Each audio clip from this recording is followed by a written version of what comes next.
welcome to the DFS pregame show here on RotoGrinders. I'm Jordan Cooper, aka Blenderhead, Blender HD, if you want to follow me there on Twitter. And it's Monday, so you know what we do on Monday. It's Mondays with McCool. James McCool, the co-author with me on the theory of daily fantasy sports. It's a 15-hour audio DFS masterclass. You can get it at theoryofdfs.com. It's me and James today on Mondays. We don't go over yesterday's slate. I didn't even play yesterday. All the pictures got blown up. Apparently, I believe that's what happened, right?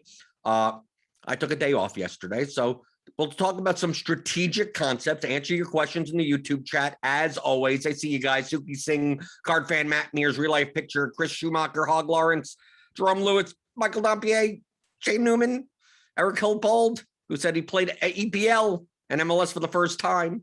Well, I had a good soccer over the weekend also. Yep. So yeah, I showed on Friday, right? I said, here's some basics and whatever, and you could have easily competed. I mean, you have to react to news because they rotate starting lines. You can't necessarily predict everything. So it's like, this is what we think, who's going to think he's going to start. And then an hour before lock, oh, this is all different. So you're going to have to know how to react. There ain't going to be content for that pretty much, but you could join RotoGrinders Premium.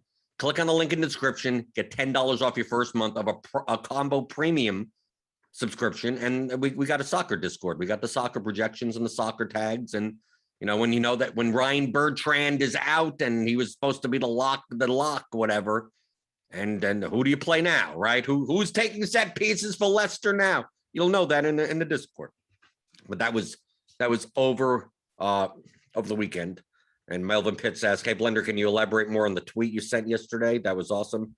Yeah, James said, I've been doing little tweety threads, trying to teach people. Yeah, you've been giving out the free information.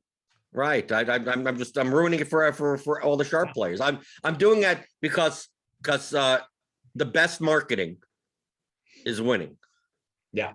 Right. And you weren't here last week. You're what the hell were you? You're in the middle of nowhere. We had to go to a wedding in Chicago, and Damascus is too young for me to feel comfortable taking him on a plane to Chicago. So we drove. I hate road trips more than I hate most things in this world. So we were on a road trip. It was 15 hours just there, and we were on our way back. It took a day longer than we expected it to. We expected to be back basically like Sunday night, like 3 a.m. But with a baby, you can't really, if he doesn't want to keep going, like you can't keep going. He's going to make your life hell. So we had to stop. And yeah, I was in the middle of Kearney, Nebraska or something when the show would have been going on. And I just wasn't going to happen. Wasn't going to happen. Maybe you need to go on road trips more often. It seems like I win when you leave. Yeah. Right. You won everything while I was gone. Not everything. Not MLB. Who cares about MLB? It doesn't even matter at this point. Right. MMA 117,000 and soccer like another 15,000 on Saturday. Well, the Saturday before that, 15,000 in MMA. Why bother playing the regular sports anymore? Maybe just play MMA and soccer. Well, soccer's always been my kind of bread and butter sport to begin with. But I just wanted to show since I'm transparent, and also the best marketing is winning, as always. So essentially, that's the MMA scores. I mean, it's the biggest score I've had. I mean, I've had 100K before, but not 116K. So that has made my year. I mean, it's going to be. I mean, it's the volume I play. It's going to be next to impossible for me not to profit this season. Mm-hmm. I mean, it's a 99th percent. I mean, I don't play high enough that I could blow and go on a streak long enough that I could blow $160,000. So I'm good. I'm good for the year. Heading into the NFL season, it is not going to change like how much I play, really. Right. I mean, yeah. Now 1% of my bankroll is higher, but I mean, it's not. I'm not going to be playing Thunderdomes or anything, right? I may be playing some of the higher stakes NFL. Maybe I'm playing the $400 juke, or the maybe the $1,000 single entry GPP once in a while. Like maybe you could step up a little there, but I ain't putting 150 lineups into the $100 milli maker or anything for $15,000, right? But dude, you could be a millionaire. Oh, I could also be broke. So I just wanted to show, obviously, but see, this is the good news, right? Finally, big score in MMA, doing well in soccer. If I look at my cohort analysis on sport for this, just this year, not doing very well in MLB, right? Right. 130,000 in MMA, 25,000 in soccer, 23,400 in NBA. I played 1 week of golf or something. You have to play long enough in order to bink one of those. So I lost money there. NFL just towards the end. I mean, there wasn't much. Playoffs, January, whatever. And then MLB is just other than that 10,000, like it's just bleeding money. I mean, take a look at, even we just look at the graph. Let me go to general sport, MLB. We take a look at this graph here. I mean, this is a GPP player. Yeah. Right. Just up. I played some cash. See, you take a look at this line right over here. I was playing cash games during this time. I was just gonna say, I can tell when you stop playing cash games, Jordan. Right, because you see this, right, right, because that's the way it's supposed to. That's the GPP players will know what this looks like. Yep. And once you see GPP players would look at this and go, how did you make this line? Right, this line is made through cash, and it's not like I was profitable through cash games. I'm kind of broke even. Right. So it just smooths it out, and then here's the 10,000 right here or whatever, right. And then it's just bleeding away, just bleeding. But it's not like I didn't place lineups in here. Like if you take a look, here's my top 1%, I mean, finishing precisions just in baseball for this year. Like I said before, I had like 17 top 20 finishes and 9 top 10s. I mean, 1.6% in the top 1%. That's good. Like, I mean, it's okay. I mean, my lifetime, I think, is 1.8%. Yeah, you're a little higher. Right. So, but I'm just saying, like, I don't see anything. Yeah, I'd love for this curve to be a little bit steeper here. Mm-hmm. Right. But still, I'm getting more than my fair share in the top 1%, and not like 1.2, but like 1.6 and up. Yeah. Well, the difference is that, like, if you take a look at this graph, like, imagine one of those fifth places that I got, like, like right here. This may have been like one lineup coming in fifth place, like right here. Like that's all that represents, because how about all the other liners that you're playing? I'm playing 100 plus lineups. Yep. So this may be a fifth place and a cover. And I was up a couple of hundred on the day, but that fifth place lineup, like, especially like on FanDuel, where it's like 40,000 a first, 20,000 a second, 10,000 a third, it's like, oh, this is like $2,000. And like you're 7 points behind first place. It's like, dude, an RBI double. And this bump, instead of this, goes right all the way up to there, right? And this just in one single contest, the variance of coming in between fifth and first would have made the difference of, instead of being down 16,000, being up 25,000. Yeah, like in one contest. And imagine I've had that happen numerous times. Right, you're eighth place, and I'm out of first by 14 points. It's like, dude, some eighth inning home run that was caught at the wall. Like that's the variance, right? So that's why, looking at these finishing positions, I'm more concerned with this. Am I placing enough lineups high enough? And if I am, like, what am I supposed to change? Like, James, like what? Like I know you're working on your bankroll challenge or whatever. I don't know, because you're doing stuff for NFL now, coming up to the season. But I mean, looking at this finishing position chart, like, can I glean anything out of it other than just continue doing what I'm doing? I mean, 1.6% and top 1% is fine. Like, there's not much you can say about that. You prefer to be somewhere around 2%, but well, I mean, that's a pipe dream. Yeah, I'd love to be 3%, right? I mean, right, obviously, but I mean, my aim is typically 1.6 to 1. If I'm in that 1.6 to 2 range, that means I'm probably playing well. If I'm in like 1.4 to 1, like, I'm not really, but breaking even. But anything under that, like, then I'm playing horribly. Yeah. I mean, like you said, you would prefer that to be a little bit steeper in those like 20, that 15 to 20% range, because you do have a lot of those like finishing in the 49th to 60th percentile, like that smooth part of that graph. Right. That's the way that you play though. I mean, you are a more conservative player. Right. I play much more diversified. So I'm going to get lineups across the scope of everything. And just the steepness is, I'm talking about like over here, like the 3%, 4%. Like I'd rather this be pushed up and this be higher. Like, so I may be getting some lineups, more lineups in like 100th place and 200th place and 300th place, but it's still not making up for the fact that I'm playing 100 plus lineups a night. I need to get this 1% either up more, or how much more up can I get? I mean, it's just, when I've had 17 top 20 finishes, like only one second place and everything else kind of in that like steak knives range. Like I can't, like, there's nothing I could really look at to change what I'm doing. It was like Chunk Yardage yesterday. He posted on Twitter that he had 2 top 10 finishes in a showdown. 2 top 10. He was like, what, 8th and 10th or something like that? And he lost. He ended up, and he lost money. He lost like $100 on the day. It's like, you can't do anything more than that.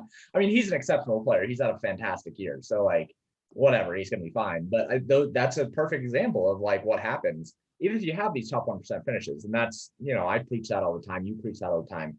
All that matters is trying to get those lineups into that top 1%.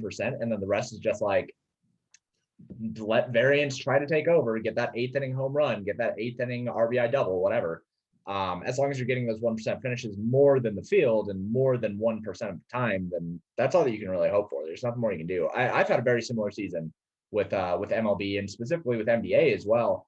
NBA had so many top 1% finishes in the month of January alone. I think I had like 6 top 1% finishes, and I only play like in NBA, I play less than 10 lineups a day. So 6 top 1% finishes is like, that's a lot, great. Right? I love that, but I didn't bink once. And it's like, all right, I'm negative on the year. Right. That's it. I mean, right. People don't understand how much equity there is in the top positions, top 1, 2, 3. I mean, like if you're not aiming for that, it's nearly impossible to be profitable. Right. Long term playing these large field GPPs. And that's why you could play well. I mean, it's just like the Millie Maker. Like we're having a Millie Maker, a $5 mill, whatever the hell it is, the first week of the season, 1.2 million entries. Right? You could be the best player ever in DFS. Be better than 10 times better than anyone else, and still not win that contest with 150 entries in 184 lifetimes. Right? Playing every week, and you could still never win. Right? So it's like we're dealing with such small sample sizes to begin with. People think you play a whole season of MLB. Like that's still not like, dude, like my goal is to place lineups as high as, to the top of the curve as possible. But from there, there's really nothing that you can control enough that it's just build a large sample size and get enough, and whatever's there. We have some of the best players in the world that play the Millie every week for 150 entries. Millies in others, in golf, in other sport, NBA once in a while, right? MLB, there may be one coming up, I think later this month. Like the large field, whatever, and have never won. If you look at the RotoGrinders leaderboard, there are plenty of people there that have never won. And there are some people that have won multiple times that are nowhere in the top 20, right? I mean, like, your goal is to get the lineups up there. Yeah. So judging, that's why I use this chart on RotoTracker the most. Mm-hmm. Right? What am I placing enough? Like if I go to take out this year, just MLB in general, right? It's actually lower, right? So like 1%, 1.5, 1.4, 1.4, right? It's still a little too flat up here, not steep enough. Like I'm profitable at MLB. Mm-hmm. My total overall profit is, right, if I take off just this right here, but I mean, look at these downswings, right? So this is my overall 23,000 overall lifetime. but still nowhere off. Like my high is, look how high this has gone. All the way down, like half of it is gone. And like you said, like one of those 5th place finishes that you had, instead of being at 22, you're right. I'd be back up at 6. Right. I'd be back up exactly where it was. Right. Exactly. That's the difference. So these are the charts I look. So like MLB, like I'm placing more than my fair share. So I'm playing above the rake here, but not that much above the rake, especially since I'm getting a lot of like 4% to 7% over here. I'm not getting a big bulge in the middle, at least, right? I'm not playing like ridiculously too safe lineups. But compare this to like GPPs overall. Like I take away MLB, and this is for all sports. This is what I like. Now we're talking. Yeah. 1.8% in the top 1%, and then it's pretty steep down, right? This is what I want all of my charts to look like. That's the pipe dream right there. Well, this is my life. This is lifetime. This is GP. I'm saying you're living the dream, right? That's that graph. That's what you want, right? This is what I want it to look like every year. So that's what I compare it to. So like I'm like, how close am I at to this? Not enough 0% finishes. No, yeah, not enough. Yeah, I'm not getting my fair share of last place. You're not partying quite hard enough. Like you got to pump up those 0% numbers a little bit. Get that up to like 0.6, 0.7%. You know. Have you seen some of the lineups at the bottom? It's hard to beat people that didn't submit one. It's right. Sometimes people don't even submit them. I know. In the YouTube chat, Andrew Abern asks, Jordan, why did you stop playing cash games in MLB? Because the lobby is just full of. At some point, you're just playing sharp players against each other. Like on DraftKings, I started like having to withdraw my head-to-heads because like there's no one playing them other than other sharp players that at best were splitting the rake. I mean, like it's not gonna be profitable long term. Then if I'm not playing them and then I look in the head-to-heads, like how much volume can I get? I can't play low stakes on DraftKings. So at $5 and up, I'm just like, this is why am I spending volume? Because I'm only playing 1% of volume. So all the money that I put into cash games, I can't put into GPP. So I'm playing both, but I'm not playing like when I was playing cash, I wasn't playing the 121 single entry, the 250 ball 4, the $88 mid. I was kind of like cash games and then like 80 lineups into the large field, or on FanDuel, I'd play 150 into the $4.44 or whatever. And that total amount with a couple of thousand in cash, like that was my risk tolerance. But once I take some of the cash volume away, I could add it to GPP play. And when I see that, like, what's the point of playing $1,500 worth of volume on DraftKings when you're just playing against other sharp players? So I just cut it out. On FanDuel, so I could play the $1 or $2 contest, but over time, bad players start going broke and stop playing cash games really. And then it's like, how much is it worth it? And it takes me so much longer to select contests on FanDuel, especially when I'm trying to get all my volume in $1 and $2, right? I'm trying to get $1,000 of volume, $1 and $2 at a time. Like that takes up so much of my days. Like how much is this worth it now? Especially when the fields are much sharp because a lot of the bad players are gone. I see on FanDuel, even with the head-to-heads, that I'm stuck. I've $50 head-to-heads, $20 head-to-heads, whatever on FanDuel, $25 head-to-heads. And the beginning of the season, they'd be taken up by random people. And I beat them like 70-75% of the time. And now luck comes and I still got $3 $50 head-to-heads. Nothing. Like no takers for stuff. So what's the point? What's the point?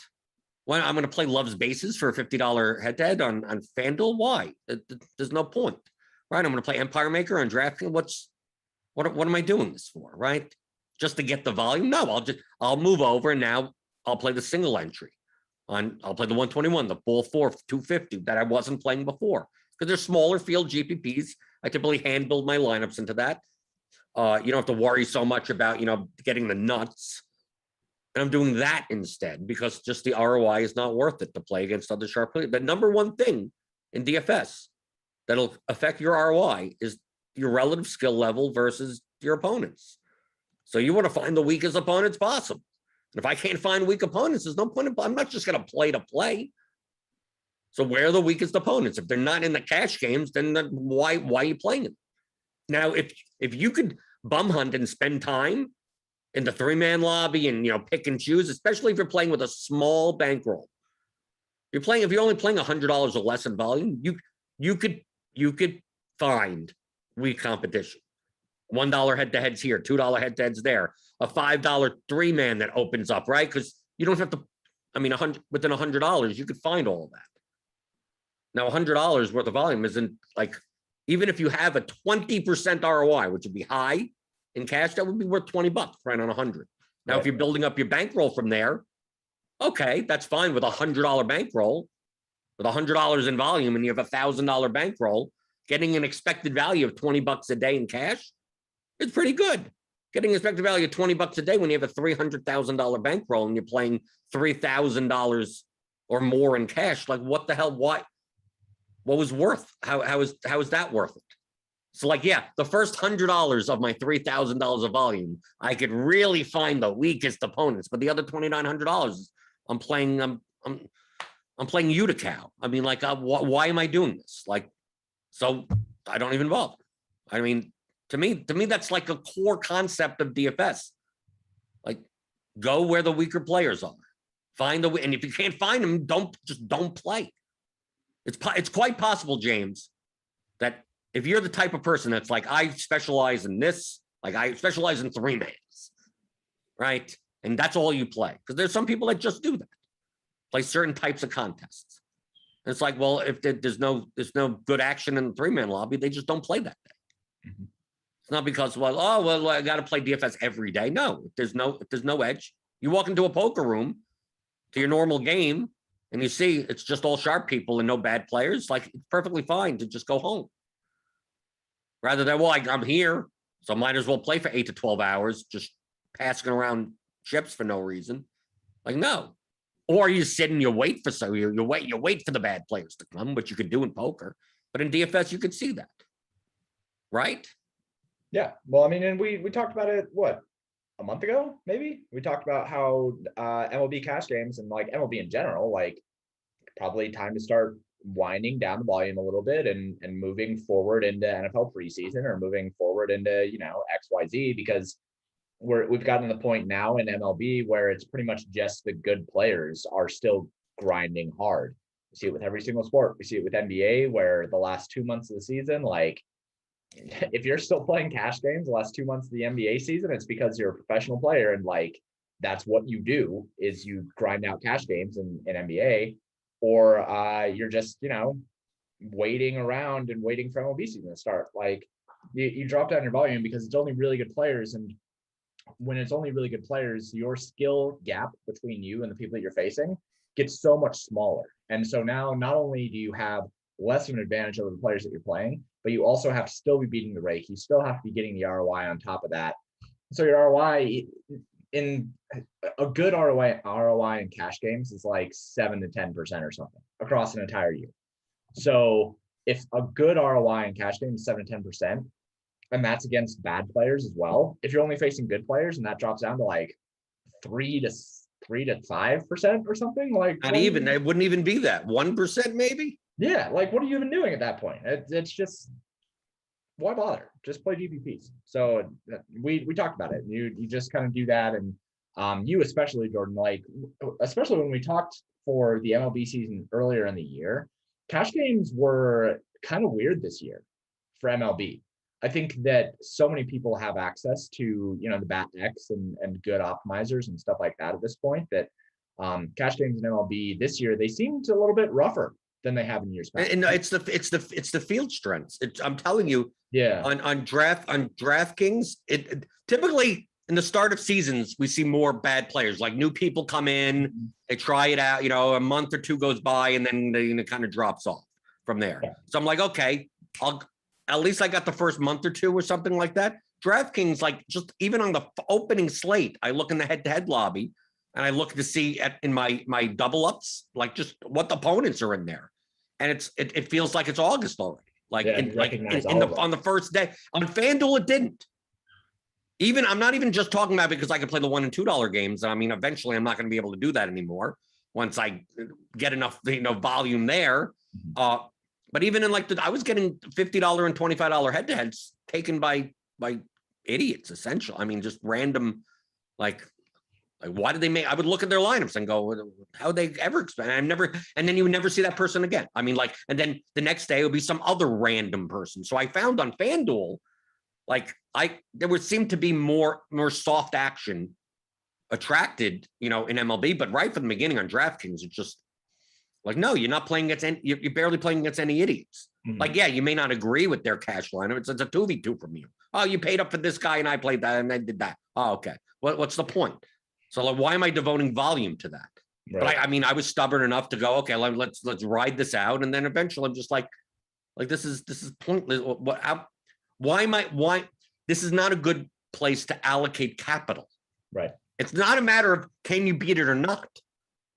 It's a matter of, well, I could either grind out possibly somewhere between a -3 and a 3% ROI over the course of a year with this money, right?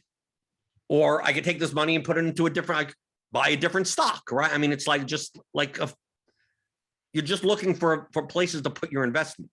Right. So if I'm investing $3,000 on a slate, and that's all I'm investing, and I'm going to play 2,000 and 2,500 in cash and 500 in GPP. Well, it changes what GPPs I could play. It changed what if I decide to play $2,500, like I need to find that volume regardless. But if I can't find that volume, where am I? I'm going to put it towards a better investment. And I after a certain point, I'm like, why am I even bothering with this in the first? There's a better investment. I think the 121 single entry, the 250 ball 4 are better investments now. Yeah. Maybe FanDuel, instead of putting head-to-heads on DraftKings, maybe I double down on cash on FanDuel. You could do that. But I did that, and it got to a point where even my $50 and $25 head-to-heads weren't being taken. So I'm like, yes, I could fill up about $300 to $400 worth of volume in the $1 to $2 range if I click on every contest and check every hour. But at that point, it's like, well, what is that the best use of my time and my capital? No. Right. You're making like $6 an hour on that. Right. So if that's not, so where can I put my capital? Right. And that's why, like Michael Dompier says, psychologically, do you find yourself wanting to play less MLB since soccer and MMA have been great?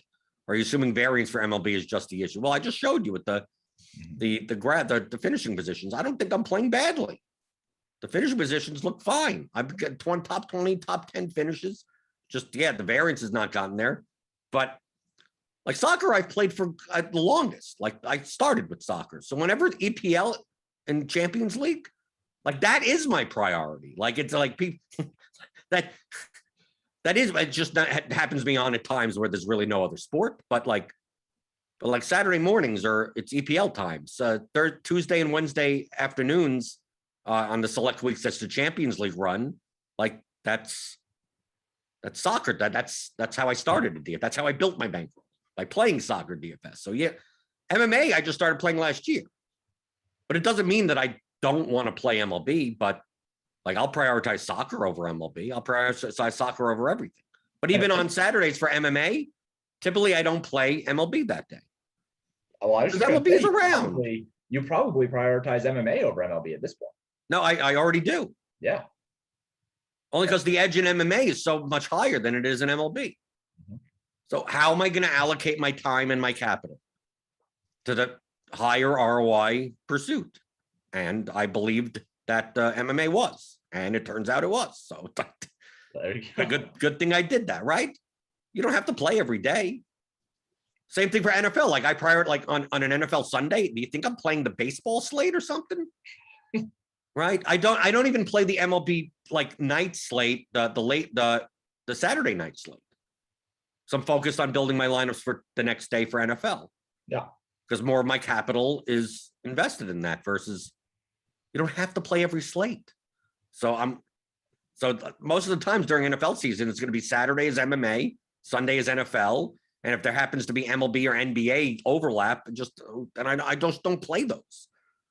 But I know some people that play that that they're playing NFL early only, NFL late, and the NBA slate at 6, and the 8 o'clock show, like the LOL's going on, the soccer in the morning, like all the things. I can't do that. I don't want that. I can't. I'm not effective doing that. And that's a really good way. I think a lot of people try to handle too many slates, and even people in my community. My community is pretty small, and I have a lot of people who are probably around intermediate bankrolls, and they just spread themselves so thin by like trying to play the morning slate and then the afternoon main slate and then the evening slate and then the showdown slate. And it's like, bro, you don't have to put a lot of time into a lot of those lineups. Sure, if you're playing 1 to 3 lineups and like you want to play those 4 slates across the day, that's awesome. But one, the amount of variance that you still have to deal with across those slates is still going to be the same. And 2, if you lose all 4 of those slates and like you can't mentally handle losses very well, if you play a week straight of that and you lose every slate for a week, which is feasible in MLB, like that's not even normal. That's you're gonna experience that probably 2 or 3 times a season. Yeah. If you lose, that's the equivalent of what losing, like if you play 4 slates a day, that's 28 slates straight. Like you're gonna burn yourself out so fast. And I think too many people just like they get FOMO and they are worried they're gonna miss out on having the nuts. And they're like, oh, I would have played this or I would have played that. And that they just want to make sure they're getting their shots in, I guess. And like that's fine if you can handle it mentally, or if your bankroll if you're really, really good about your bankroll management and you're only playing like 1% on each slate and blah, blah, blah. But man, it's like, even I burned myself out in MLB because of like content creation plus MLB plus esports, plus like all that stuff. I burnt myself out on MLB really early this season.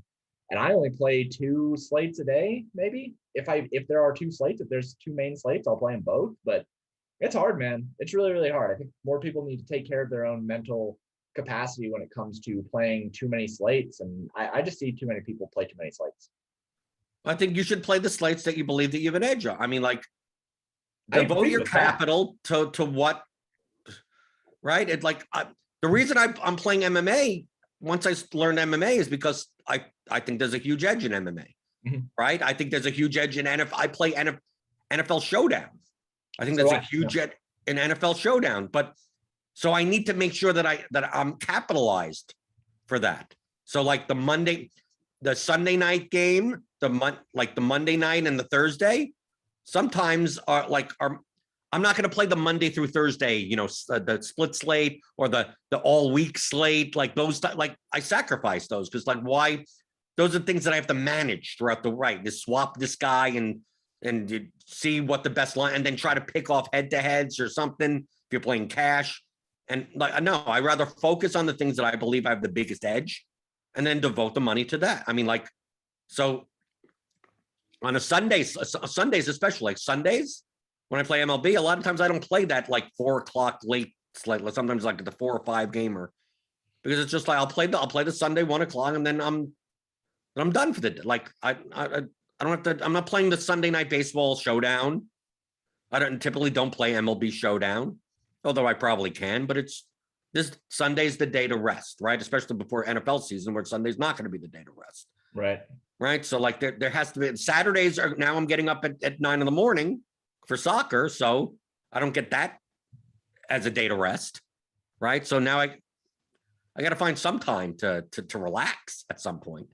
And then Dark Sheep DFS, are you mostly playing against sharps? Aren't you mostly playing against sharps in the 121 and MLB too at this point? Wouldn't the same logic of pulling back from cash games pertain to that? No, because I have a bigger edge in the 121 versus the head-to-heads versus everything else. Entirely different build style. Right, it's entirely different. Yes, there are sharper players in that versus other contests in the lobby, but go check the 121. You'll find plenty of people that put in the cash lineup into the 121, and the ownership condenses to make it that it's not game theory optimal to play some of these lineups that are being played. Eric Beinfor, we talk about it on the Theory of DFS podcast all the time. Why he plays those types of contests, because the higher volume players are not paying attention enough to the specific contests that the lineups are not many sharp players are not playing optimally in these contests because it doesn't represent enough. It's very similar. For instance, in NFL, I'm going to play tons. I mean, I play, unlike DraftKings, I'll play 300 head-to-heads. I mean, I play a ton of head-to-heads for cash games. Now I'll post up to 109. So people will take my but I can post at $5. So I'm going to post probably $35 head-to-heads, $45 head-to-head, $30, $40, $10 head-to-heads. Do you really think that now I've had people have DM'd me before, like after like the 4 o'clock, once the late games lock, and then someone that is playing a $5 head-to-head against me because I don't know, they see me on Twitter and they want to whatever. They say, and they'll ask me, it's like, I heard you talk about, late swaps so you're not blocked like all the time, like go through and make sure, you swap in your head-to-heads. It's like, we're playing together and we have a 1v1. We both have Amari Cooper. Like you could have calculated that and you never swapped. You know what my answer is? It's like I'm playing $10,000 worth of volume and you're a $5 head-to-head. And I've only got so much time in between 3:30 and 4:15 in order to optimally play like that. So yeah, I'm checking my 109s. I'm checking my 50s. I'm doing some late swaps for GPPs, right? But there's the $5 $5 out of what I'm playing is just it's not high on the priority list. Yes, I should have gone there and swapped the CD Lamb. You're right, I should have. But I mean, I needed to make sure I did that in my 109 head-to-head against this guy versus the $5 one down there. So that's very similar to some of these single entry, smaller field GPPs where, some of the high stakes guys, they're playing $40,000 worth of lineups. The single entry 121 or the ball 4 254 max, a lot of times is just getting their highest projected lineup. Yeah, just getting or some random lineup or their cash lineup or their highest own lineup, and that's what makes the ownership condense so much and makes it easier to exploit. If they paid attention to that, they'd play much more game theory optimal, but they're not because it'd be like, well, why did you just play your cash lineup in the 121? And what someone will say is that's because I'm playing $40,000. The same thing that I said to the guy that's playing the $5 head-to-head. It's like, no, I'm concerned myself with the $5,300 Thunderdome entry and my 150 entries into the $100, big, they're running a special, the 888. They have like 33 entries into like, that's what they're worried about. The 121, that stuff, right? They're 3 lineups into the 3 max 100, like you play the power sweep in NFL, right? Which is $150 3 max. And I'll play 3 entries, and a lot of people will play 3 entries, and I'll handcraft. Based on what I believe, I'll do mine specifically. But you have people that are playing 200, 300,000 worth of volume. That $150 entry is not the price. They're going to play a good line. They're going to play a good enough lineup, but it may not be the best, and we may get there's a lot of laziness in there because they could still, over the course of all of their volume, still end up with a 3 to 5% ROI. On top of it. So same thing for me. Oh, I lost the $5 head-to-head to that guy because I didn't swap. Yeah, but I still made money on it. I mean, I won all my 109s and I won half my, I won. So great. I lost a $5. Did it represent that much? No. So it's the same thing with those smaller field GPPs that until more of the sharper players, higher volume players in the lobby start start really having a system. I mean, it all comes down to automation, right? And they haven't got to the point where it's been worth it to do it. To like, okay, now I need to separate my contest types, different lineup constructions, because I'm not playing a million lineups. I get to prioritize that, right? That's what I'm taking advantage of. So I take a look at GPP with sharper players in it and go, okay, I can predict what they're going to do, so I can exploit it. But that doesn't help you in cash games because cash games, you don't get rewarded for exploiting that, right? I don't get more for being in first place. No. So I want to play, the higher median projected lineup, which is most of the sharp players are playing something close to it. So there's not as much edge there. When there's edge in those small field single entry contests, I could 10x, 20x, 50x my money rather than double my money, or 40, 45% my money. So to me, it's much more profitable to allocate my capital and play those games than play the same requisite volume in cash. Mm-hmm. I talk a lot about that point of sharper players, and specifically higher volume players who play their cash games in the lower dollar single entry, or even the 121 single entry, or whatever. Because I get a lot of questions about it of like, well, that's just his cash lineup. Like that, look how well he did with his cash lineup, blah, blah, blah. It's like, yeah, but that doesn't mean that you should be playing your cash game lineup. Like that, there's a difference between the way that they are playing, heavy volume players who have $15,000 down on an MLB slate, and you who has $150 down on this slate, and like that 121 represents a massive portion of your equity in the contest. Like for them, that's just a cash game with upside. If their cash game lineup binks it, it's like, okay, cool, that's awesome. But like they don't really care so much about that contest because they have the Thunderdome, or they have the 1060, or they have like 3 in the 888 or whatever, like all those examples that you mentioned. The amount of their portfolio that they have in other contests is going to significantly outweigh whatever they have in 121. So they enter their cash game lineup in it simply because it's a high projected lineup that has a good chance of doing well. And they're just looking at it like, okay, well, if this does well, then that's awesome. But I don't really care about this contest. Right. It's you as a player with your $150 in contests, and like you're playing like the $20 3 max and the 121 and like the $5 3 max or something like that. You have to try to bank that 121. Like that's where your money is. So you got to try to pass that field. You can't just put your cash game lineup in there and hope that you have a 15th percentile outcome. Like you have to aim for that 1%, because that's where the vast majority of your equity is. Right. If you do it by scale, it's the same thing. Like when I play soccer, EPL, most of the time in the $5 and $12 single entry contests, I have my cash lineup. Yeah. Right. Because I'm playing one entry into the 555, and I'm playing like 10 entries into the large field GPP that I'm hand building. So while I'm still positive EV in the single entry stuff with my cash lineup. So I'll throw it in. Right. It's the same, but on the scale, it's the same. Like, cause I'm playing $1,500 to $2,000 worth of volume. So $5 or $12.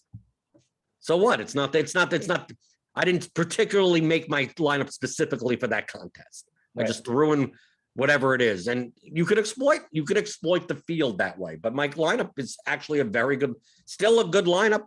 I've won the $12 single entry with my cash lineup before. So, I mean, like, especially in soccer where cash lineup and GPP lineups, aren't that much different, especially for the small field stuff.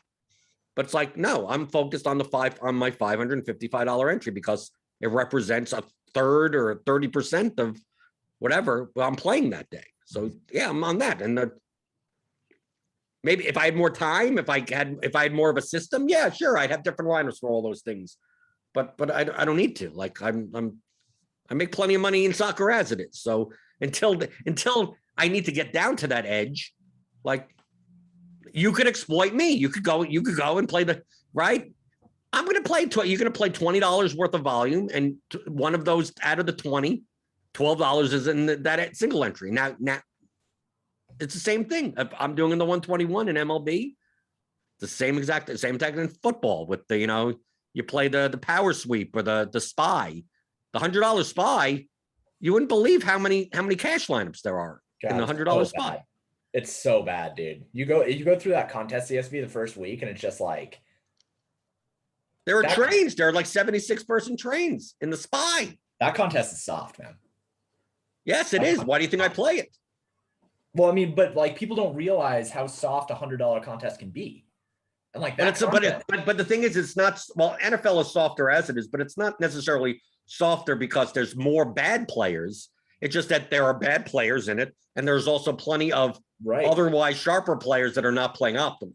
Right. Just when you say that a contest is soft, people are just like, oh, well, it's like it's $100 entry. Like people aren't just going to throw away $100. And so it's like they are though. They literally are though, because of the contest and the lineups that they're putting in there. I mean, you'll see them like every single year the first week. It hasn't happened yet. Oh wait, no, has it? Has the pricing come out and has a running back gotten injured yet? No, but it probably will happen. Okay, yeah, it happens every single week. And then we're going to have a 4K running back that is going to be 60% owned in that contest. And then people are going to take the highest owned stack and put that together with the highest owned running back. And then they're going to take a defense at 40% owned or whatever. And those lineups are dead. Like those lineups do not even matter in the scope of that contest because they can't pass each other. They're all the same lineup. So there's 200 people that have 6 out of the 9 players together that can't do anything. Like they're already done. So that contest, when you say that a contest is soft and people think about it and they're like, oh, well, people aren't going to throw away that money. It's like, they are though. I promise they absolutely are. That contest is soft. Well, it's the same way that when I call dead money doesn't mean bad players. Dead money could mean one of two things. One, really bad line. I mean, dead money, most people think of the first type. People that are putting in, like, they're going to be playing Cam Akers in week 1. I mean, like, dude, the guy's out. I mean, like, those lineups are dead. Yeah. Are dead. They're dead to any position. You know, the backup quarterbacks or some wide receiver, 3K wide receiver that was cut from the team. You'll find some of those. Obviously, back in the day, maybe 2012, you found a lot more of those. But the predominant amount of dead money is what I talk about, and what other people don't talk about is the min cash lineups. The lineups that have good shot at min cashing, but a very small shot at winning first. So being that in GPP, all the equity long-term is in the first, the top 5 spots, if not top 1, right? So all those min cash lineups that have much less shot of winning first than any of the other lineups in the contest, other than obviously the injured player lineups, the failure to submit lineups, to me, that's dead money. Even though these lineups, those min cash lineups, they'll take up part of the prize pool, right? We'll see that lineup coming in 147th and then come in 268th. You know what I mean? But I'm not competing for those spots. I'm competing for the top 5 spots in the contest. So if you tell me that 20% of the lineups in the contest have very little shot at winning first place, that's what it doesn't matter to me who's playing. Like, oh, well, why are sharper players playing those lineups? Well, they shouldn't be, but they don't mind min cashing and having less first place equity when it only represents 0.5% of their allocation on that slate. And I'm exploiting. That's the point. I'm exploiting that. The same way that you could exploit me in the $12 soccer single entry, the same exact way. It works the same way. Now, until the edges in some of the other contests, goes away, then you'll see sharper players that care more about, contest by contest. But that's what we're talking about. When we say dead money, it doesn't mean bad players. It just means lineups that don't have a shot at first place. So you're building, when I play the single entry contests, I'm not building lineups to min cash. I'm building lineups to win. A lot of times I'm playing the MLB 121 and I come in, I think even the past 2 weeks, I think I've come in the top 10 twice. And literally the bottom 10. Twice. Like the bottom of the bottom. Pump up those 0%. Pump up those 0% finishes. But that's how I play, because the barbell strategy works in the 121 because the ownership gets we sometimes see, the 44% owned batters on 12-game slates. We see 83% owned pitchers. So it's like, dude, fade that guy, fade this guy. Don't stack either of those teams, right? And then you end up with a lineup that you look at your lineup and it's like you're playing a 13% owned pitcher and 8% owned pitcher, and all your batters are in the single digits. And it's like, well, this is a lineup. This is a contest where I don't have to be perfect. So as long as one of these two stacks goes nuts, like I could have zeros in some of these and possibly win as long as the chalk fails. Yep. So to me, it looks like a lineup that is way too over leveraged, but it isn't, because I don't need the nuts. So I don't mind getting, like, I just want these high owned guys to fail. I just want this chalk lineup to fail and then do just well enough. And a lot of times those single digit owned players are still good players. It's the fourth highest projected stack, but they happen to be 4% owned. You're like, why is that? Well, because everyone's playing the Red Sox today, right? Because everyone's playing 30% owned Red Sox on an 11-game slate. It's like, why would I even play them? Well, because they project well for their price and they're in everyone's cash lineups. So they're going to be in the 121 way too ahead. Like, dude, I just have to hope the Red Sox don't score 8 runs. And I'm good. That they're facing the Orioles and they'll score 8 runs because it's the Orioles. I'm so done with the Orioles, man. Just relegate them. Just relegate them. There's so many teams there's more teams to relegate than just the Orioles. Well, but so let's start with the Orioles. Just start there. And then you can snowball through the rest of them. Like, I don't care. You can relegate whoever else. Just start with the Orioles, please. Because I'm tired of them. This is simply a me thing. But yeah, no, you play through, and the other day, that's a really good example of the Red Sox being like 40% owned on an 11-game slate.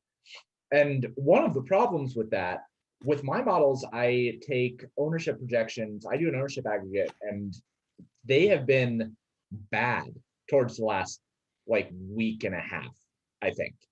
And simply because chalk is just being so concentrated at this point that they keep coming in underneath where these stacks end up being. I mean, you can project the Red Sox for like 20 to 25% per batter on an 11-game slate. And even then you're looking at that and you're just like, that seems really high. And then they come in 40% owned. And like Bogarts is like 44. He's in like half the entries on an 11-game slate. That's crazy sauce. And that's been hard for me to reconcile. Especially because like, I need to build my own ownership algorithm, but depending on other people and other sources for that, that's hard. That's hard for me right now. So I'm trying to reconcile that, but I just needed to rant about that for a second. You aggregate. I do aggregate. Yeah. Okay. I aggregate like five separate. Okay. Oh, you got 5 inputs and it's still not good enough? Well, because all of them are under. That's what I said. Like, okay. The last week has not been great. I mean, it's been awesome throughout the entire year, but like the last week has been frustrating. And I think it's mostly just frustrating because it's been the Red Sox against the Orioles. And like the models love them. I have told people to play the Red Sox because they have looked appropriately valued in my models. Like the leverage scores have not been bad because the ownership has come in and said, hey, these guys are going to be like 20% owned. And I'm like, okay, well, they have like a 40% chance to be in the top scoring stack. So play them because they're not going to be owned enough. And then they end up being, slightly over-owned because the ownership projections have been low. And that's like because people are looking at, because that's what people are looking at.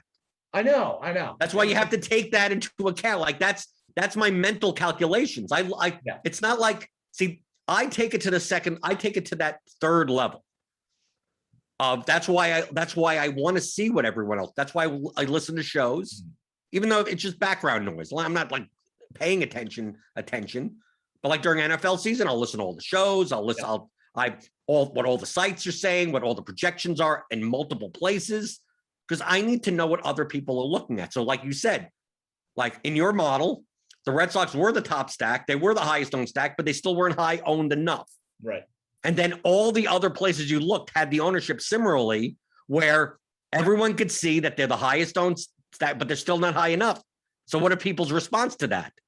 Well, it means that they're good chalk and I should be playing them. Yeah. Right? Because they're looking at that information. So now everyone's looking at that information, which means they end up being higher owned than they should be. And now you're looking and going, oh, I shouldn't have played them at that ownership. It's the same thing. You need to know what people are looking at. Yeah. Because we'll see there was 1 week last year in NFL. There was a certain tight end for the New Orleans Saints. Oh my God. Yeah. That was in cash games. He was 44% owned. He didn't even play. He barely played. Right. Adam Troutman. Yeah. Because this was Jared Cook was out for the Saints. And it's like, well, Josh Hill was kind of injured or something. So it's like, well, they got this rookie kid or whatever, Adam Troutman. I'm assuming they're going to play with a tight end. So he's going to be out there or whatever. That's what the prediction was from several sites, the content sites and analysts and everything. And it was in minimum price. And it was one of those weeks where there was no tight end worth playing. And either you were paying up for like a Waller or a Kelsey or something like that, or you just punt. And it was late in the season too. So like there were no, this was early. This was like fourth week of the season. It wasn't fourth week. Yes, it was. It was early. It was September. Okay, continue. Go for it. Okay. But the point is that like ownership projections around the industry, like for GPP wasn't that owned, right? In general, for like the large field stuff, because we kind of live in a bubble. But from the cash perspective, I'm like, are people really going to play Adam Troutman in cash? Like I figured like maybe he comes in 15% owned in cash games. And he was like 40 to 50% owned. And I'm like, because people look at stuff. It's like, okay, I punted. I think I paid up that slate. But you could have punted down with like a $3,200 tight end. I think like Irv Smith was playable or something like that. There was some like 30 to like a Logan Thomas or whatever in that range. But people were influenced so much by other sources that the owners, they are looking, and the owner, when you're looking, we go to Slate IQ on RotoGrinders, right? And Slate IQ says that here are the percentage of the top stacks, and here's what they're going to be owned, and who has the highest leverage. So you look at maybe on a slate, it's like, oh, look, looks like Toronto's going way under-owned, right? They have the third highest stack, but they're going to be one of the lowest or whatever. I'm going to play the Blue Jays. It's like, well, that means their ownership's going to go up. The more and more people look at that information that says that. So I need to know that. So that's the point that I'm making. It's like, I need to know. And then you have to adjust in your head of like, well, everyone's saying that it doesn't matter what the projections say anymore. Everyone is saying this. Everyone is seeing this, right? I look at the bat projections and I go, oh, anyone that's looking at that's weighting the bat in their aggregate or just using the bat in general, they're going to be playing a lot of Drew Smiley today or something, whatever. Yeah. Pitcher Andrew Heaney, what pitcher du jour. But then I look at another system and it's not like they project poorly, but nowhere near as good. So it's like they're not going to be on, whoever looks at this information, it's not going to stand out. And then I look at another piece of information, it doesn't stand out. But now if you're basing your ownership projections by just one source, you'd be like, oh, Andrew Heaney's going to be 32% owned. Right. And then you play, then you're like, oh, I can't play him at 32% owned. And then it locks and Andrew Heaney is 11% owned. And you go, well, at 11%, based on his projection on my source, I should have played a ton of him. And I actually went under on him because I thought he would be over-owned. He's like, because you're not looking at other sources. So you're in this little bubble and you don't know how the field is going to, and then everyone that's looking through this lens in this little bubble is seeing a 32% owned Andrew Heaney going, I'm going to fade that chalk. Andrew Heaney chalk, I'm getting out of here. Right. So it's not going to be 32% anymore. Maybe it ends up being 24. If everyone was just looking at that, the ownership would go down. Right. That to me, this is what game theory is. This is like you have it's a game of optimal decision making with the available information that's out there. Now, a lot of the field doesn't utilize that information, so you don't have to worry about it, right? There's tons of people that are going to play NFL this season that you say Adam Troutman and you go, who? Right? It's like, well, yeah, but he was, I listened to like 17 fantasy football podcasts and they all mention like, well, I don't listen to all the podcasts. So you're going to see a ton of that. But you're also going to see a ton of like, well, he was mentioned here. He was mentioned projects well there, projects well in that, high. Is everyone playing Derrick Henry? Are you playing chalk Derrick Henry? Are you playing under-owned Derrick Henry? Like, are you playing under-owned Dalvin Cook? Are you playing over-owned Christian McCaffrey? Like all those decisions, people will look at that information and react to it. So weighing that into what you're doing, to me, is important. So that's, to me, James, why it's possible that ownership projections, especially late into the season, where a heavier percentage of the overall player pool, the user pool, are more serious. I don't want regulars, more serious players. Sure. Yeah. So they're more likely to be looking at some type of projections or some type of something. And then we could all see it. And, they just go, oh, but people are blindly acting as if no one else could see the same information that they're looking at that isn't proprietary to them. Right. Right. Even for you, James, like at paydirtdfs.com, if you want to take a look at James's models. Like if you kept it to yourself, your model would be different. Like you wouldn't be looking at it going, well, everyone's going to see this, so I'm going to do differently. No, because you may be higher on someone than no one else in the industry. I mean, like no other model has. I mean, and you're relying on that. But once you give it out and you say, oh, to everyone else, take a look at it, you have to assume that whoever has looked at it has weighed it at some percentage wise into what they're going to do. And especially if that's the only thing they're looking at. So your play has to change based on that. Yeah. And that's part of the thing about being a content creator. Luckily and happily, I have a really small community. I have less than 500 subscribers. So my models are not going to affect the larger contests. But there are times, in the 121 or in the 250 box, like where there's 25 of us or so that end up on, I don't know, some person who projects super well in my models, but not anywhere else. And so the ownership on him looks like we're all like, oh, well, this guy's only going to be like 5% owned. And then there's 25 of us in a 200 person contest that end up on this guy. And now he's 10% owned. It's like, well, that's maybe a little bit higher than we would have wanted, but like, it's all us. Right. So that is one of the harder parts about being a content creator. It's also one of the reasons why I like playing the major sports and, MLB, NBA, NFL, because the contests are large enough to where that doesn't matter. But like in League of Legends, my stuff can legitimately like push some of these contests into like chalk. Like if I have an underdog that my in-house model has as like a favorite, and in like the $33 contest or something in League of Legends, like that will legitimately push them 15-20% higher than they should have been. And that's where it gets hard, like in those smaller contests. So that is something, you make a really good point of that, and something that I do struggle with sometimes, of looking at it and just seeing, because I trust my model so much and seeing that like my model has this team as being underowned, I don't look enough at other sources, and I probably should, but it's something that I've stopped doing for the last couple of years, ever since I started my own site. So I do need to be better about that. Right. Like on the MMA slate that I won big on, like I could say the RotoGrinders, like the differences in the industry, like the RotoGrinders ownership projections for Chiesa on that slate were way too low. Yeah.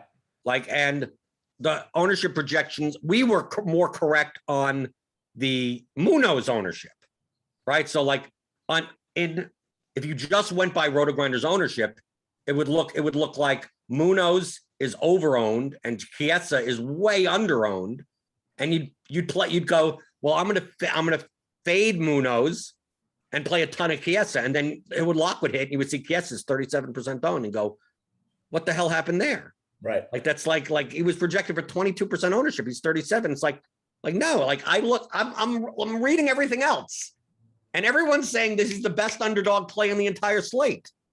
Like, so I'm like, there's no way he's not going to be the highest owned underdog. Yeah. And then you have to adjust based on that. And then I knew Munoz, so we were right on Munoz, but other sites had Munoz lower. They had Menifield as massively owned. Menifield and Gone on that slate, and Munoz down at like 34%. We had Munoz and RG at like 40+%. And two other sites had him like 34 and 36. And we had him at like 45. He came in at 47. So it's like the people at those sites look at Chiesa being projected owned at 38 and Munoz as under, and now they're playing a ton of Munoz and fading Chiesa because he's over, like doing the complete opposite. Because they're just looking at that specific information, not realizing that other people are looking at information. So what do I want to do? I want to find all the piece of information that more of the field is looking at. Now, obviously, there's small content creators out there. There are YouTubers out there. I'm not saying, you got to listen to everything, but like from the major sites, yeah. Sign up for RotoGrinders Premium, $10 off. Click on the link in the description below. But I'm not in a bubble to know that it's not just RotoGrinders that exists. I like RotoGrinders. I subscribe to RotoGrinders from the very beginning. I would suggest you do the same thing. But there are other sites out there that people look at. So from a reconnaissance mission type of thing, as a serious professional DFS player, I want to know what they're looking at. Even if I don't agree with it, it doesn't matter. To me, it's the accuracy. It doesn't matter to me. Just like, what are other people looking at? Right? And if people want to look at your stuff. They want to look under your hood. You're no longer in Nebraska anymore. Not. Pater_DFS on Twitter. And you got those LOL models, right? If you want to play esports. Yeah, League of Legends is winding down right now. There's an off season? There is, yeah. So what do they got to do in the off season? They're playing video games. Well, they have practice for Worlds. So like practice. Yeah, practice. It's important, dude. Like you should dive into the World LOL a little bit. There's a lot. Laughing out loud. Yes. Yeah. So, well, anyway, there's a lot that goes down, but the summer split is almost over. So we're in the playoffs for that right now. And then it'll go into Worlds, but Counter-Strike just came back. I'm sure that we'll have plenty of Valorant contests. So League of Legends is going away, but we'll still have plenty of esports. And then NFL is coming up, and NFL, I think, is one of my favorite models that I have because of like everything that goes into it. So pretty excited for that season to start up. And just pretty excited for all the rest of the year to get through and see what else we can do. Right. And if you want to learn more about the strategic concepts, the game theory of DFS, the Theory of Daily Fantasy Sports, a 15-hour audio DFS masterclass from me and James. Theoryofdfs.com. You can follow me on Twitter at BlenderHD. As always, good discussion that we have on Mondays, right? To just generalize kind of strategy, getting our, good kind of reviewing our seasons, what we're doing, are we playing, contest selection, anything, answering your questions in the YouTube chat. And I'll be back tomorrow. We got a slate tonight. We got maybe Tukey Toussaint chalk against the Marlins. Just how is that going to go wrong? I already see it's going to go wrong. Garrett Cole, is he on a pitch count? I have no idea. We'll see. Wade Miley actually projects well. That doesn't seem good. That doesn't seem promising. So, and Matt Harvey is probably going to throw a no-hitter. So if you stack Tampa Bay against him, it's you've got no shot. Congrats on So we're going over this slate tomorrow, as I do all the time here on YouTube. Hit the thumbs up button on your way out the door. Hit the notification bell if you're new here. Hit the notification. Hit the subscribe button if you're new here. Hit the notification bell to know when we go live. We got Grinders live later today and Crunch Time for premium members. So I'll see you tomorrow, as I always do, Monday through Friday at 11 o'clock Eastern for the DFS pregame show on RotoGrinders.com.